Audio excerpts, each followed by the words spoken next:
If you're in a leadership role right now, you don't just need strategy, you need stamina. You're carrying uncertainty, emotions, and expectations every single day. And your resilience is what sets the tone for everyone around you. So in this video, I'm breaking down how to build resilience in leadership for yourself and other leaders within your organization so you can lead with strength, stay grounded, and recover faster when moving through inevitable uncertainty and constant change. Let's dive in.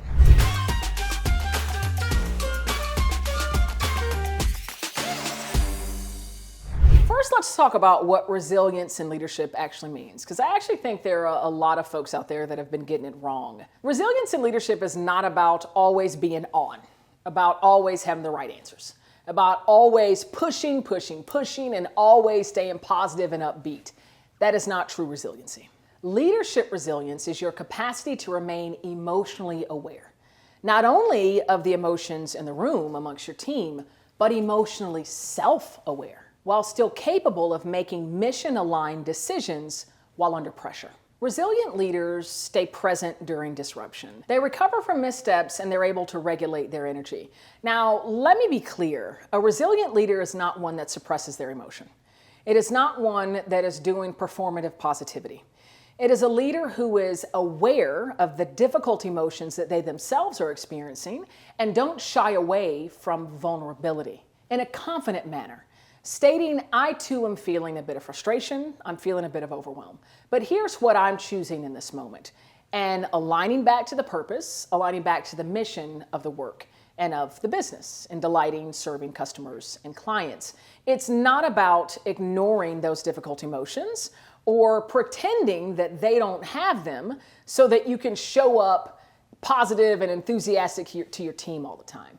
A resilient leader will actually embrace the true emotions that they are experiencing, not let their team believe that something else is happening, or make their team aware when they're carrying that emotional signature and give voice to what they're choosing to do with it moving forward. I think there's such a great danger in individuals believing that in order to exemplify resiliency, that you can't show challenging or difficult emotions. That in order to go higher and higher in an organization and show that you are this resilient, exceptional, high-performance individual, you can't talk about when times are tough. You can't talk about anxiety. You can't talk about fears.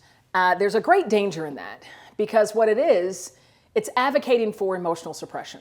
And that emotional suppression is the thing that will manifest as stress, that will manifest as exploding on employees or colleagues when they don't deserve it.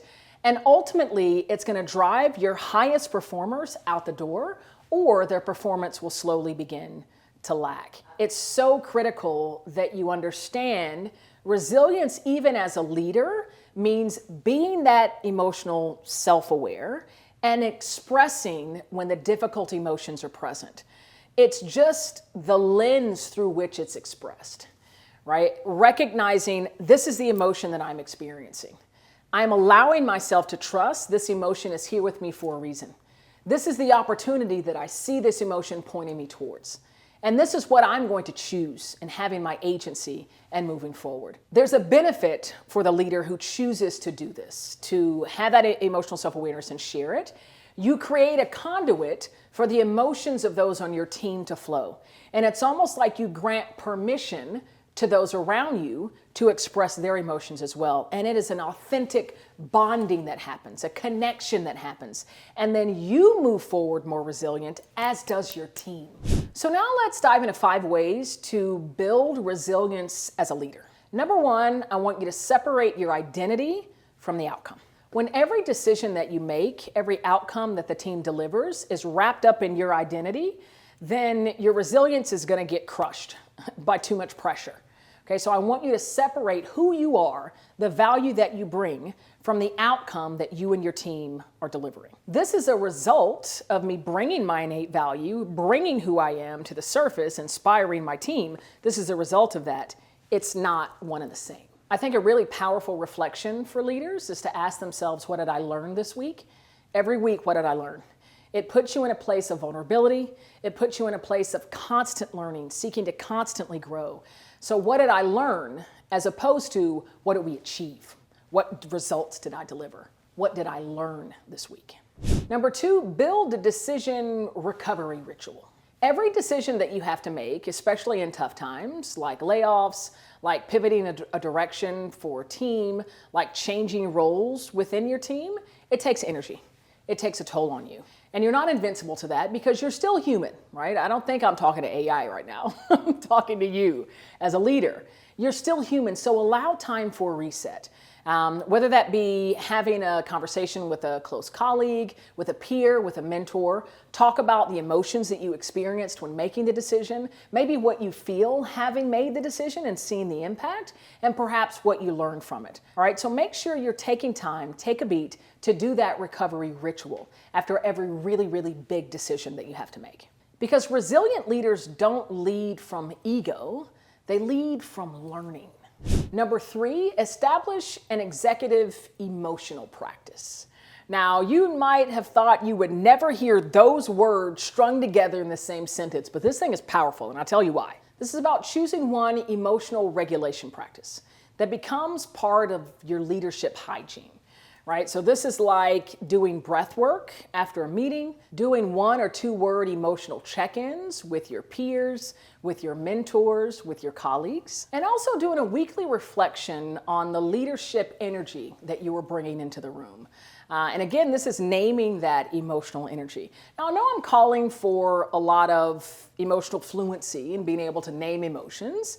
It also would be helpful for you to increase your vocabulary as it relates to emotions. At my company, Change Enthusiasm Global, we have something called an emotions wheel, which has many, many emotions that you can pull from. There are lots of other things that you can find on the web as it relates to increasing your emotional literacy, but strive to do that because that's a huge part of these types of practices. Number 4, lean on a reflective inner circle, not a chamber of echoes. I want you to surround yourself with people that will speak to you candidly, that will tell you when they disagree with you, that will tell you when you've made a wrong step or when you've done something that you need to apologize for, or perhaps when you've made a misstep. These aren't people that will just tell you what you want to hear. You can call this your leader resilience inner circle. 2 to 3 people that you know you can go to for the truth when you're struggling in a change, when you're struggling in your leadership, when you're struggling with a lot of challenges, a lot of priorities. These are people you know you can lean on, that you can trust, that are going to tell you the truth. Make sure this thing is established for you. And number 5, revisit your why and revisit it often. And to be clear, I'm not talking about the why of your business. I'm not talking about the why of all the deliverables that are on your work plan that you're asking your people to do. I'm talking about your individual why. Why do you show up to do the work? Why do you show up as the leader that you are? Remember what that is for you. Is it to grow yourself as an individual? Is it to learn how to better support and nurture rock star high performers? Is it to create the life and the lifestyle that you wish for yourself and for your family? Whatever that why is, revisit what it is as often as you can. Having that as a reminder, as an anchor, will help you show up better and brighter in your day-to-day. And now I've got something free for you that I think you're really gonna like. So we created something called a change growth type.